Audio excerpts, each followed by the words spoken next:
네, 안녕하세요. 이번 시간은 연강 재경관리사 오리엔테이션을 해보도록 하겠습니다. 자, 첫 번째로 재경관리사 시험 범위에 대해서 알아보도록 하겠습니다. 자, 그래서 과목이 크게 우리가 세 개죠. 재무회계, 세무회계, 그리고 원가관리회계 이렇게 크게 세 개로 나눠집니다. 자, 그래서 합격 기준은요. 과목별로 70점 이상, 그러니까 재무회계도 70점 넘어야 되고 세무회계도 70점 넘어야 되고 원가관리회계도 70점을 넘어야 되고요. 이렇게 세 개를 전부 다 70점을 맞아야 돼요. 뭐 과락 이런 거 없고요. 무조건 세 과목 전부 다 70점 이상 넘으셔야 됩니다. 그래서 재무회계가 100점이고 세무회계가 예를 들어서 65점이고 원가관리회계가 100점이어도 떨어지는 거예요. 왜요? 과목별로 전부 다 70점을 넘어야 되기 때문에. 그래서 재무회계 70, 세무회계 70, 원가회계 70만 넘으시면 됩니다. 자, 그리고 문제로 환산하게 되면은 40문제 중에서 28문제 이상만 맞으면 되기 때문에 여유가 좀 있어요. 그렇죠? 12문제나 틀려도 돼요. 그렇죠? 그래서 여유가 조금 있기 때문에 합격 합격 기준은 시험 범위에 비해서는 상당히 좀 합격 기준이 낮다. 좀 할만하다. 그렇게 보시면 되겠습니다. 자, 그래서 28문제 이상, 28문제 이상만 맞으면 되기 때문에 우리가 재무회계 같은 경우는 범위가 상당히 넓습니다. 세무회계도 범위가 상당히 넓고요. 원가관리회계 같은 경우는 범위가 좁긴 하지만 내용 자체가 어렵진 않을 거예요. 나중에 공부하다 보시면 아시겠지만 나왔던 문제만 계속 나오고 나왔던 주제들이 나오기 때문에 원가관리회계는 공부만 하면 충분히 여러분들이 고득점을 맞을 수 있고요. 이제 대부분 많이 떨어지는 게 재무회계나 세무회계인데요. 자, 재무회계 같은 경우는 왜 떨어지냐면 재무회계는 우리가 일반적으로 전산세무에서 공부했던 일반기업 회계 기준이 아니고 KIFRS 국제회계기준, 한국채택 국제회계 기준으로 공부를 하기 때문에 생소한 내용들이 좀 있고요. 그리고 좀 어려운 내용들이 이렇게 나와요. 특수회계라고 해서 실제로는 특수회계는 아니긴 한데 우리가 보통 회계를 중급회계, 고급회계 이런 식으로 나누는데 지금 재경관리사 홈페이지에서는 특수회계라고 분류를 했습니다. 그래서 이 특수회계 같은 경우는 웬만하면 전부 다 제끼고 넘어가셔도 돼요. 여기 있는 거 다 포기하시고 보통 이렇게 많이 공부하거든요. 왜냐하면 이제 준비하는 기간이 제가 지금 이제 멤버십을 2달 과정을 하고 있는데요. 실제로 2달로 하시는 분들도 있고 3달 하시는 분들도 있고 또 거꾸로 나는 공부를 좀 해봤기 때문에 한 달 만에 끝내겠다라고 해서 한 달로 하시는 분들도 있는데 제가 지켜본 결과 2달 정도가 가장 적당하더라고요. 2달에 한 하루에 3시간 정도가 제일 적당하고 약간 좀 안전하게 75점 이상으로 평균 합격할 수 있는 그 정도 수준이 2달이기 때문에 제가 멤버십도 2달로 준비를 했습니다. 자, 그래서 일단은 이러한 전반적인 것들을 우리가 공부를 하겠다. 그래서 제가 재무회계는요. 자, 미리 말씀을 드리면 파생상품 회계는 강의가 아예 없습니다. 빈도수가 되게 낮고요. 나와도 한 문제 나와요. 그러니까 40문제 중에서 28문제 이상 맞으면 되잖아요. 그러니까 여기서 과감하게 한 문제 포기하시면 되겠고요. 자, 그 다음에 나머지는 기본적으로 제가 강의를 넣었는데 실질적으로 양도소득세도 여기서 포기하셔도 괜찮습니다. 자, 그 정도 포기하시면 되겠고요. 자, 원가는 내가 어려운 거 몇 개 포기하시면 되는데 원가 같은 경우는 시험 범위에 비해서 문제수가 40문제라 가지고 크게 내가 포기할 범위 자체를 고르기가 좀 애매할 수도 있습니다. 저 안에 내가 세부적인 내용을 공부하시면서 이거는 힘들겠다 하시는 것들을 우리가 포기를 하시면 되겠습니다. 그렇게 전략적으로 접근하시는 것을 추천을 드립니다. 자, 그래서 시험 범위는 크게 재무회계, 세무회계, 원가관리회계로 나눌 수가 있고요. 자, 시험 준비 요령 및 강의 방향에 대해서 간단하게 언급을 해드리도록 하겠습니다. 자, 첫 번째는 강의 자료 제공 순서인데요. 이거는 다르게 얘기해서 공부 순서라고 보셔도 됩니다. 그래서 제가 1주차에는 재무회계 23강이죠. 요거를 보내드릴 거고요. 그 다음에 원가회계는 3주차에서 1주 만에 끝내는 거를 목표로 하고요. 자, 부가세는 4주차에 해서 1주 만에 끝내는 거, 5주차에는 법인세 1주 만에, 6주차에는 소득세도 마찬가지로 1주 만에 끝내는 것을 목표로 하고요. 자, 기타 강의는 뭐냐면은 자, 여기 앞에 있는 세법의 이해와 국세 기본법인데요. 자, 이거는 공부하시는 분들도 있고 안 하시는 분들도 있어요. 왜냐하면 자, 문제 자체가 상당히 난이도가 쉽고, 그래서 여러분들이 별도로 교재 이제 문제 교재를 사셔가지고 몇 번 푸시다 보면은 다 비슷한 내용 범위가 워낙 좁아요. 그래서 제가 별도로 강의를 하긴 할 건데, 세법의 이해 한 강 할 거고요. 국세 기본법도 한 강에서 총 2강, 이거 2개를 합해서 제가 2강으로 정리를 하려고 하고 있습니다. 그래서 요거는 2강으로 제가 올릴 거고요. 자, 그래서 제가 멤버십 자료에는 7주차 자료가 없지만 제가 오리엔테이션은 1출주차 자료를 넣었습니다. 그래서 5문제이기 때문에 포기하기는 좀 애매해서 제가 간단하게 강의를 할 거고요. 문제로 복습을 하시면 되겠습니다. 그래서 7주차에는 이 기타 세법에 대한 내용도 들어간다는 것을 참고해 주시면 되겠고요. 자, 재무회계는 제가 서두에도 말씀을 드렸지만 K-IFRS로 하면 되겠고요. 자, 그리고 세무회계는 40문제죠. 40문제 중에서 부가가치세가 일반적으로 10문제에서 플러스 마이너스 나오고요. 법인세는 플러스 마이너스 15문제. 소득세도 마찬가지로 플러스 마이너스 10문제 정도가 나오고요. 기타는 5문제가 나와서 40문제로 구성이 됩니다. 그래서 제일 중요한 게 법인세가 되겠죠.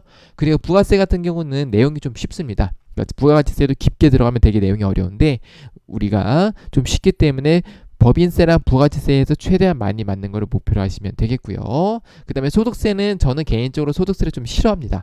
그래서 제가 항상 설명을 드릴 때 부가세에서 웬만하면 점수 많이 높이시고 그 다음에 법인세에서 많이 맞추시라고 말씀을 드리는데, 뭐 사람마다 다르기 때문에 부가가치세는 전략 과목으로 가져가시고요. 그 다음에 법인세랑 소득세에서 내가 주제를 선택해서 쉬운 것들은 맞추시고 어려운 것들은 과감하게 포기를 해도 괜찮을 것 같습니다. 그리고 기타 문제 정도에서는 한 3문제 정도 맞추시면 됩니다. 그래서 내가 전략을 짜서 28문제를 어떻게 맞출 건지를 개개인별로 전략을 짜셔서 접근을 하시면 될 것 같습니다. 자, 그 다음에 강의인데요. 자, 제가 기본적으로는 핵심 요약 위주로 할 겁니다. 여러분들이 재경관리사 시험 공부를 준비를 하시다 보면, 그러니까 시험 보기 전에 이것저것 알아보시다 보면 3.1회계법인에서 주관을 하죠. 그래서 주관하는 3.1회계법인에서 재경관리사 기본서가 나온 게 있는데 솔직히 내용이 너무 광범위하고 책이 두껍습니다. 그러니까 보면은 공부하기 싫어져요. 그래서 저는 어떻게 할 거냐면 시험에 자주 나오는 부분을 중점적으로 다루려고 노력을 했습니다. 그래서 핵심 요약 위주로 했고요. 중요도가 낮은 부분은 과감하게 생략한 부분도 있습니다. 그래서 제가 제 강의를 들으시기 전에는 어느 정도 기본적인 내용을 갖고 아시는 분들이 공부를 하시면은 좀 학습 효과가 높아지고요. 제 강의를 통해서 재경관리사를 처음 접하시는 분들은 제가 강의하는 게 조금 부족할 수 있어요. 왜냐하면 핵심 요약 위주로 준비를 하다 보니까 세세한 부분들이 설명이 조금 부족할 수가 있습니다. 그래서 필요하신 분들은 3일 기본서를 구입을 하신 것도 추천을 드리는데, 제 개인적인 의견으로는 3일 기본서를 굳이 구입을 하지 않으셔도 될 것 같고, 혹시나 만약에 3일 기본서를 난 그래도 구입을 해야겠다 하시는 분들은 중고나라나 당근마켓 같은 데 가셔서 그냥 좀 오래된 책을 사셔도 괜찮아요. 뭐 세법 같은 경우는 개정사항들이 반영이 많이 된 것도 있고 재무회계도 마찬가지로 개정사항들이 있는데, 내가 이 개정사항을 몰라도 합격하는 데는 지장이 없을 정도로 없을 정도이기 때문에 그 정도 바뀌는 것들은 제가 강의에 다 포함했기 때문에 꼭 필요하신 분들은 그렇게 보셔도 되는데요. 어차피 나중에 강의를 들으시고 준비하시다 보면 제가 드린 PDF 자료로 충분하다는 게 느껴지실 겁니다. 물론 제가 설명이 안 된 부분도 있겠지만, 그런 설명이 안 된 부분들은 여러분들이 문제 교재를 별도로 구입을 하셔야 되는데요. 그래서 문제 구입한 자료에 해설해 보시면 제가 설명 안 한 내용들이 들어가 있을 거라고 생각을 합니다. 그래서 자, 이론 강의는 핵심 요약 위주로 할 거고요. 자, 다만 상대적으로 처음 접하는 재무회계나 원가회계는 제가 예제를 수록을 하려고 노력을 했습니다. 강의 자료 안에 예제를 하나 두 개씩은 넣으려고 노력을 했기 때문에 자, 그렇게 예제를 통해서 공부를 하셔도 괜찮을 것 같고요. 자, 그 다음에 이제 이론 강의가 끝난 다음에 문제풀이는 어떻게 할 거냐면 제가 기본적으로 공개 문제풀이를 업로드를 할 거고요. 심화 문제풀이를 몇 개 넣으려고 하고 있습니다. 그래서 심화 문제풀이 같은 경우는요, 자, 재경관리사 시험이 아닌 거인데 재경관리사 문제와 비슷한 문제들이 있습니다. 그래서 그러한 문제들을 발췌해서 최대한 문제를 풀어드릴 거고요.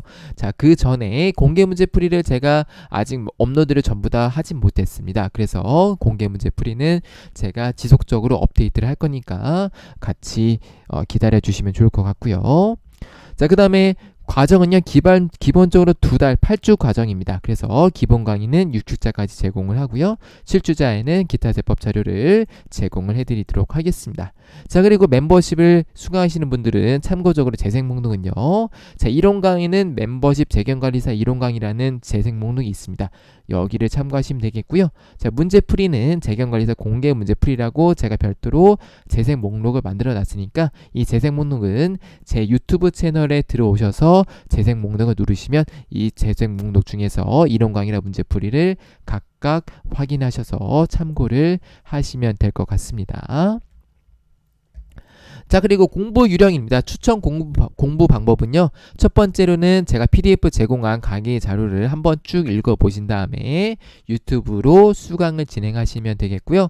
그 다음에 문제풀이인데요. 이거 문제풀이는 저는 개인적으로 문제집을 하나 사서 준비하시는 걸 추천을 드립니다. 물론 이제 어느 정도 학습이 되신 분들은 문제풀이를 개별로 하지 않으셔도 되고 공개 문제 있는 거 풀이하시거나 또는 제가 이제 지금은 문제풀이가 많이 없는데 여러분들이 문제풀이로 해서 나중에 카카오톡이나 또는 스터디 자료나 또는 이메일로 개별적으로 질문해 주시는 것들 중에서 내용이 조금 어렵거나 여러분들한테 필요한 것들을 제가 추려서 그거를 문제화해서 별도로 문제풀이 자료를 만들어 드릴 거예요. 그래서 그거를 나중에 배포를 해 드릴 건데 5주차에 배포를 해 드릴 건데요. 자, 그 전에 지금은 아마 없을 거예요. 없어서 초창기에 재경관리사를 들으시는 분들은 없을 수가 있습니다. 그래서 그런 분들은 문제풀이를 시중교재 아무거나 괜찮습니다. 어차피 문제는 다 거기서 거기거든요. 제가 봤을 때는 어떤 실용 교재를 사셔도 큰 차이가 없기 때문에 문제가 최대한 많은 걸 사시는 걸 추천드립니다. 문제풀이를 내가 해야 되니까 문제가 많은 걸 사시는 걸 추천을 드려요.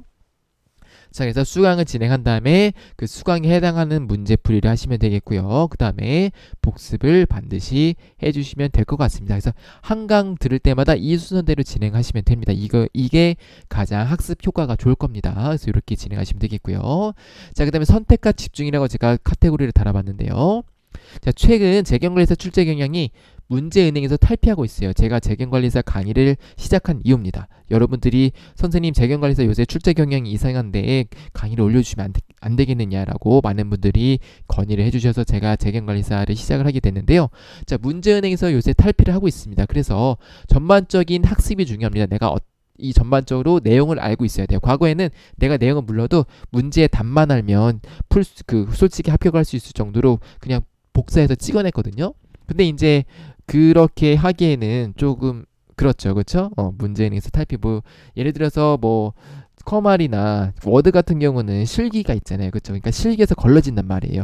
네, 커말이나 워드 같은 경우도 문제은행 방식입니다. 그래서 문제들을 그냥 그대로 랜덤하게 골라서 출제를 하는데 어차피 얘는 실기에서 걸러지기 때문에 문제은행으로 찍어내도 크게 문제는 안 돼요. 근데 3일회계 법인은 국내 빅4 또는 요새는 빅5라고 하는데 PwC죠. 그래서 자존심이 있죠. 그래서 3일회계 법인에서 최근에 출제 경향을 좀 바꾼 것 같아요. 바꾸는 게 맞습니다. 왜냐하면 재경관리사 같이 이렇게 종합적으로 이론을 보는 그 시험이 없거든요. 물론 이제 좀 깊게 들어가면 우리 좀 이렇게 있긴 한데 일반적으로 없습니다. 그래서 재경관리사 어떻게 보면은 실무적으로 가장 좀 쉬우면서도 그러니까 난이도가 좀 약간 좀 쉬우면서도 전반적으로 다루는 그 자격증이 재경관리사밖에 없었는데 이 재경관리사는 실기도 없잖아요. 전산세무처럼 그렇죠? 그래서 이렇게 문제은행적으로 하면 좀 문제가 생길 수가 있어요. 나름 3일회계법인에서 했는데 3일회계법인에서 밀고 있는데 재경관리사 인 애들 뽑았는데 재경관리사에 있는 내용 하나도 모르고 실무에서 하나도 써먹지 못하고 이러니까 3일에서 요새 칸을 좀 뽑아든 것 같아요. 제 생각엔 그렇습니다. 자, 그래서 전반적인 학습이 중요하기 때문에 자, 전반적인 내용 아는 것이 중요한데 다만 재무회계나 세무회계 같은 경우는 워낙 범위가 광범위해서 우리가 선택과 집중이 필요하고요. 그래서 개인이 느끼기에 어려운 부분은 과감하게 포기를 하시면 돼요. 자, 그 다음에 7주차부터는 문제풀이에 집중하되 공개 문제풀이를 우선적으로 진행을 하시는 걸 추천드립니다. 자, 그리고 재경관리사가 120문제인데요. 150분에 보거든요. 2시간 반 동안. 그래서 우리가 산술적으로만 봤을 때는 문제당 75초 내에 풀어야 돼요.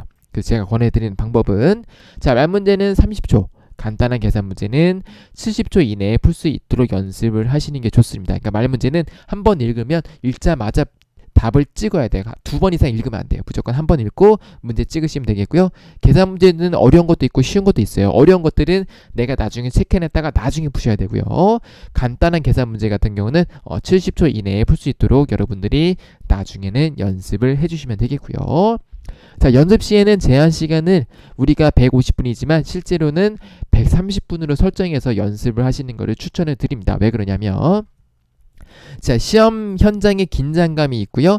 마킹 시간 필요하죠. 그리고 내가 시험장에 가면 이 긴장감 때문에 추가적으로 검토해야 되는 시간이 필요합니다. 근데 이 추가 검토 시간이 기본적으로 10분이 있어야 되고요. 마킹 시간은 최소한 5분은 있어야 됩니다. 자, 그래서 기본적으로 우리가 제한 시간을 130분으로 설정해서 여러분들이 모의고사 풀 때는 연습을 하시면 되겠고요. 자, 시험 현장 긴장감이 되게 중요한데 이게 뭐냐면, 내가 긴장이 되면 똑같은 문제를 읽는데 이 문제가 뭔 뜻인지를 몰라가지고 집중이 안 돼서 시험 현장에 가서 집중이 안 돼서 시험장에 가서 시험장으로 바꿀게요. 시험장에 긴장감이 있기 때문에, 자, 여러분들이 문제를 반복해서 읽어도 머리 안 들어오는 경우가 있어요. 실제로 시험장에 가서 공부를 하시다 보면, 공부가 아니라 문제를 푸시다 보면. 그래서 이런 것들이 복합적으로 작용하기 때문에 모의고사 풀 때는 무조건 우리가 130분으로 설정해서 연습을 하시면 되겠습니다. 자, 그 다음에 참고적으로 주차별 공부 스케줄이에요. 이거는 멤버십 하시는 분들을 위해서 제가 만들어 놓은 건데요. 제 강의가 이제 이렇게 진행이 될 건데, 제 강의 기준으로 1~3강, 그러니까 월요일날 1~3강 70분, 강의 시간 70분인데 여기에 플러스 제가 3시간 해야 된다 그랬죠. 그래서 쉬는 시간 포함해서 3시간을 해야 되기 때문에 플러스 알파로 공부를 더 하시면 되겠고요. 자, 이렇게 해서 참고해서 멤버십 하시는 분들은 이 표를 참고하실 분들 참고하셔도 돼요. 제가 이대로 하라는 뜻이 아니고 그냥 제가 이 정도 바운더리를 했기 때문에 더 공부하고 싶으신 분들은 더 하셔도 되고요. 아니면 나는 평일에 시간이 많이 없어서 주말에 활용해야 되겠다라고 하시는 분들은 이것들을 좀 조절해서 주말로 빼시면 되겠죠. 그렇죠? 저는 일단은 이 스케줄은 월화수목금이라고 설정을 해놨는데 필요하신 분들은 토요일이나 일요일로 분산을 해서 공부를 하시면 되겠습니다. 그래서 요거는 참고하시면 되겠고요. 제가 멤버십 가입하시면요, 이 오리엔테이션 강의를 또 같이 드리니까 참고하시면 되겠습니다. 자, 그리고 제맥의 강의표는 이렇게 23강까지 해서 자, 강의별로 이렇게 시간을 넣어놨고요. 자, 원가액에도 마찬가지로 원가액에 11강에서 이렇게 넣어놨고, 자, 그 다음에 부가세는 8강인데 보강이 하나 있고요. 여기에 플러스 보강이 하나 더 추가될 예정입니다. 그래서 이렇게 있고요. 자, 그 다음에 필요시에 여러분들이 질문하시는 것들을 보고요. 필요시에 보강은 언제든지 추가가 될 수 있습니다. 자, 법이스도 마찬가지로 보강이 추가적으로 될 예정입니다. 세무조정에 대해서 어떻게 하는지 좀 제가 깊게 설명을 드릴 예정이에요. 문제 푸는 데는 상관은 없는데 혹시나 세무조정이 궁금하신 분들을 위해서 제가 별도로 보강을 할 예정이고, 마찬가지로 여러분들이 질문하는 거 보고 제가 보강을 추가적으로 할지 안 할지 여기에서 추가가 될 수도 있습니다. 자, 소득세도 마찬가지로 이렇게 13강으로 제공이 되어 있고요. 얘도 필요시에는 보강이 추가가 될 수가 있습니다. 자, 이렇게 해서 재경관리사 오리엔테이션 마무리를 해보도록 하겠습니다. 질문이 있으신 분들은 댓글로 남겨주시면 제가 최대한 답변을 해드리도록 하겠습니다.